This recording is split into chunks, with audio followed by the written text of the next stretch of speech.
Welcome to the HVAC Mentors Podcast. This is the show where we talk about the attitudes, habits, and professionalism that shape great technicians. It's also a place where we talk about how to help the newer people overcome obstacles that can stand in the way of success. Whether you're just stepping into the trades for the first time or you've got decades in the rear view. Welcome to the HVAC Mentors Podcast. Welcome, everybody. I'm glad to have you join us for today's case study. This one is titled The Freezer at the Hospital. This was an emergency call after hours for a freezer down at a local hospital. It was actually the third service visit on that system in 3 days. Before this emergency call, the system had already been serviced earlier in the week. On Thursday, a senior technician responded to the freezer for intermittent operation. The initial diagnosis suggested possible electrical issues with the compressor, start relay, and start capacitor. On Friday, that senior technician returned and completed the electrical repair by replacing the start capacitor and the potential relay. On Saturday, the freezer went down again. So this, once again, was not a fresh diagnostic situation. The system had already been worked on twice that week and was now exhibiting continued instability. After the Saturday service call, the senior technician reviewed the situation again and discussed the findings with me on Monday. But here are the presenting conditions. Upon my arrival, the freezer was cycling unpredictably. The compressor would run, shut down, then restart automatically. The following operating conditions were observed: suction pressure hovering near or at low pressure cutout range, evaporator superheat elevated approximately 20 degrees Fahrenheit, and near zero subcooling leaving the receiver. Occasional flashing visible in the sight glass. The system behavior suggested a control reacting to system conditions rather than a control malfunction. So my initial diagnostic path followed a structured elimination of different components. So, for example, I tested to verify airflow across the condenser, both by examining the operation of the fans along with the actual presence of airflow through the coil. Head pressure also appeared stable and within reasonable range, and there were no indications of condenser restriction. I checked for liquid line restriction by measuring temperature drop across the liquid line solenoid and across the filter dryer. No measurable temperature difference was observed across either component. The liquid refrigerant appeared to be reaching the TXV inlet at a stable temperature. I checked the pressure controls. The dual pressure switch was observed cycling the compressor. Head pressure remained again well below the high pressure cutout threshold. Suction pressure was approaching the low pressure cutout threshold. Control behavior was consistent with the low pressure and auto reset function. The evidence again suggested the pressure control was responding normally to low suction conditions. My main suspicion here was that the TXV was underfeeding. The evaporator outlet temperature indicated to me a sustained high superheat. Suction pressure remained suppressed. The pattern was consistent with evaporator starvation.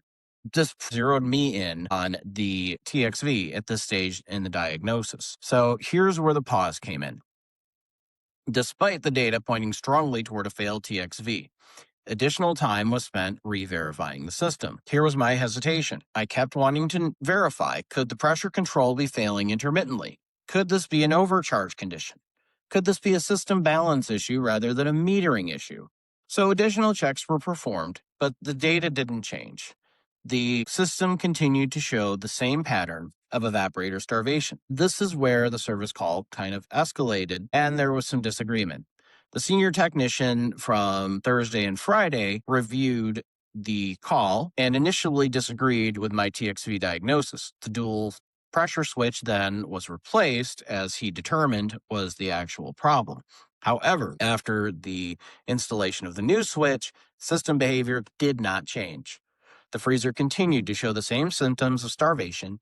Later, after observing continued system behavior and reviewing the operating data and my notes, the senior technician concluded that my original TXV diagnosis was actually correct. And to his credit, he did call to let me know several operating indicators did support the TXV diagnosis.